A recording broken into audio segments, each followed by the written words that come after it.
Hello guys, लेकर आए new medicine जिसका नाम है एलेक्स ड्रॉप। ये यूज़ करते हैं एलर्जी कंडीशन में। ये बच्चे लोग के लिए ड्रॉप्स है। इसका यूजेस और इसके साइड इफ़ेक्ट और इसके कंटेंट के बारे में देखते हैं इस वीडियो में। जिसके अंदर जो कंटेंट है इसका नाम है क्लोरफेनिरामाइन फिनालेफ्रिन। इसका यूजेस है रनी नोज या फिर नाक जाम हो गई हो, सर्दी हो गई हो ज़्यादा, या आँख से पानी आ रहा हो,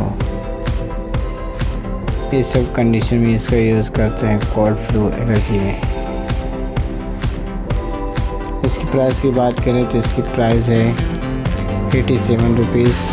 कंपनी ने marketed by the Indian market. और इसके छोटे मोटे साइड इफ़ेक्ट हैं जैसे कि सर दर्द हो गया, वॉमिटिंग हो रही हो या अपसेट हो गया स्टमक।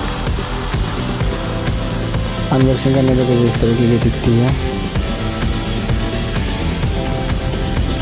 गाइस, अगर वीडियो अच्छी लगे तो वीडियो को लाइक करें और चैनल को सब्सक्राइब करें।